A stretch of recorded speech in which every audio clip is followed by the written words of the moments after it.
channel. Alright guys, so this is my 98 Park Avenue Ultra, and we're going to be going over some common problems that these cars have. Now, we're going to start off with the body. The paint on these cars is not wonderful, alright? Now, okay, it is a 1998. It has been outside its whole life. Granted, it looks okay, all things considered. But compared to a new car, this paint is not the utmost of quality, alright? As you can see by the hood, this is an aluminum hood. Early Park Avenues, they have aluminum hoods like this one, and I actually just bought a separate hood today at the junkyard, and it unfortunately is also aluminum. However, it's a base model hood, and it's got the hood ornament on it, so that's kind of cool. And the one that I bought, the paint is not peeling yet, so hopefully that means I'm able to paint over top of that, paint it blue, and be on my way. I'm hoping that's how that goes. We'll see. But as you can see with this one, paint likes to lift off. So you see there, that's the paint of my car. You're not supposed to be able to peel the paint of your car, okay? This is not a vinyl wrap. This is paint, factory paint. So disappointing stuff. Other things to watch out for. So there's a plastic rocker cover right there, and it comes up over the bottom mounts for the fender that hold the fender onto the car. And as I learned the hard way at the junkyard today, mud gets up in here and it stays there because there's no way for it to leave. And I took a fender off of a Park Avenue today, and I bought it for $30. I'm like, all right, sweet, I got a new fender, awesome. I get home and I hose it off. I get all the mud off of it. The mounts are totally rusted out, totally rusted through. So if you're getting fenders or looking at a Park Avenue or something, just check this area out. Make sure it's solid. On this car, it's solid as a rock, but you want to make sure that your car is solid. Bottoms of the doors. This car's doing that a little bit. So they got this big rubber seal here, and stuff gets in there and it doesn't, you know, drain, so it can start bubbling up. I don't know if you'll be able to see it on the camera, but my Buick does have a little bubbling going on here, which, you know, I try to keep my car really nice, and that kind of drives me nuts. So I will be taking the seal off, sanding that down, priming it, and painting it, and then putting the seal back on, hoping for the best. Because I don't drive the car in the winter, so hoping that I can take care of that. Other common problems: air suspension. That's probably, if you're looking at a Park Avenue, you've probably heard of the air suspension. Most Park Avenues do have it, because there's not really such thing as like a stripped out Park Avenue of this generation. Most of them are pretty loaded. This one has just about every option you could have got except keyless entry, which is just unbelievably annoying. This car was $36,000 in 1998, fully loaded, but it does not have keyless entry, and that absolutely baffles me. Okay, but moving on. Air suspension. The compressors like to blow out. The shocks like to leak, which causes the compressor to run more, which causes the compressor to blow out. And as I'm experiencing with this car right now, the rear air shocks, even if they're functioning and riding perfectly, can make a lot of noise. So that's driving me absolutely insane. So I'm going to have to replace the shocks. Not quite sure what I'm going to replace them with. We'll see. I'm probably just going to convert it to normal shocks in the back just to avoid the headache. Front struts in these cars, they kind of chew them up pretty quick because the car's so big and heavy. And, you know, these aren't race cars, right? So they like to chew up front struts pretty fast. This car's no exception. I will be replacing those front struts. But all right, common problems. I've listed a few. Let's look under the hood. We get a reading of what's going on under here. Now this is an Ultra, so it is supercharged. Means it's got an L67. But all right, L67, solid motor, really good.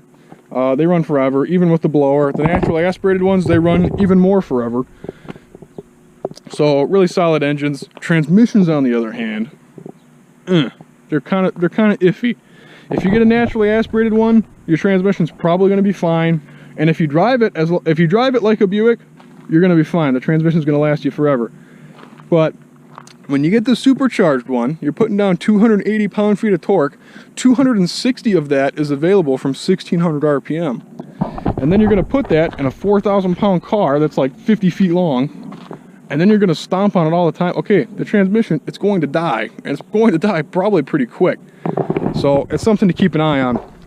These 4T65 HDs, they don't, even though they have HD in the name, they're not as heavy duty as the name would suggest. So if you get the L67 supercharged engine, just be careful with that transmission.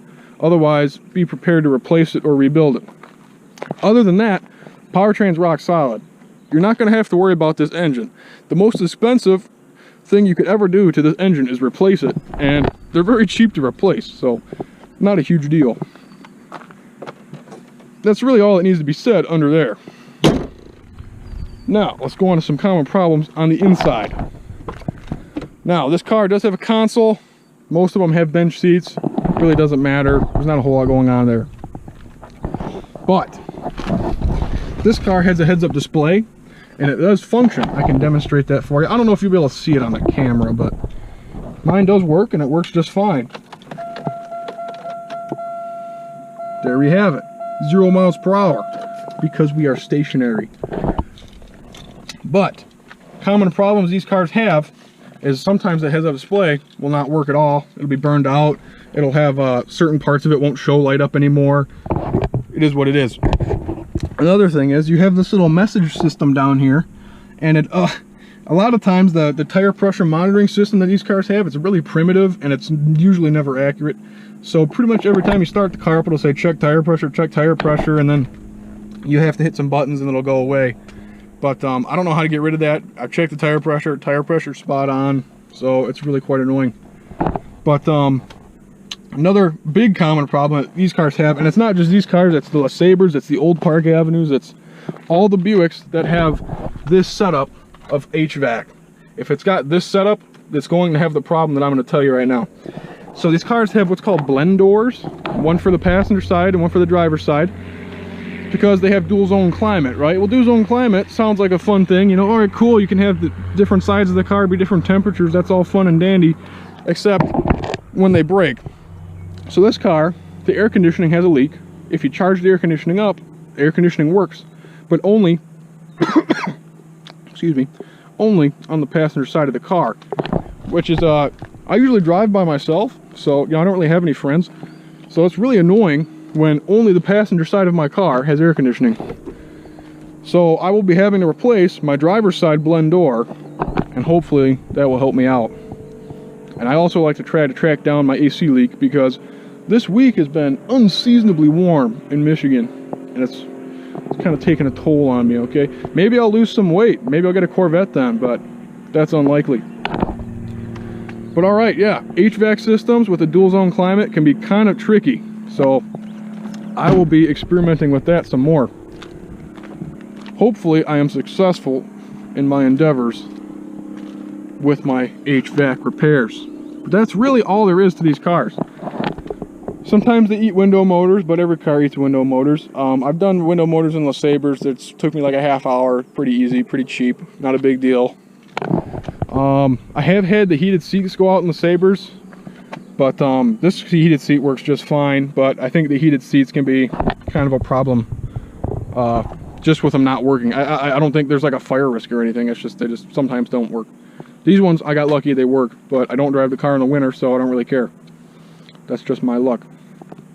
But yeah, air suspension can be a problem. 4T65, if you're dogging on it, can be a problem. Now, if you're just gonna cruise the thing like I do, just cruise it to work, cruise it to school, whatever, you're fine, okay? This transmission will run forever. You just can't expect it to be a race car, because it's not. It's a Buick, all right? It's a cruiser. And it's a dang good cruiser too. I mean, look at this thing, it's big. It's a big car, it's a boat. Drives very nice.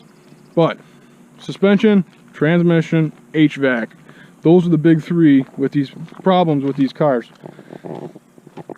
Rust really isn't that bad, because you'll see a lot of these cars that have been in Michigan their whole lives, and okay, they'll have some rust on them, but compared to other cars that have been in Michigan just as long, these things don't rust out that bad. They're really solid built cars, and they were all built in Michigan, which is cool. So, you know, made in the USA. But they, you know, this was back when they built stuff to last, you know. My dad and I joke around that they had to make the Buicks worse after these in 2005 because GM was they were selling these Buicks to the old people, and the old people were dying before they had to buy a new one. So there's probably some truth to that, because these things are really good cars. But yeah, common problems, not that many of them. So thanks for watching, guys. If you got any questions, comments, concerns, leave a comment. Make sure to subscribe, because I got a lot more videos coming where I'll be painting the hood, putting the new hood on, maybe doing some fender work, custom center caps, you know, trying to juice this thing up a little bit, make it look nice. I will be doing the suspension on it as well, so there'll be a lot more videos on this car coming soon. So make sure you subscribe. Thanks for watching, guys. Remember to subscribe so you don't miss any of my future uploads.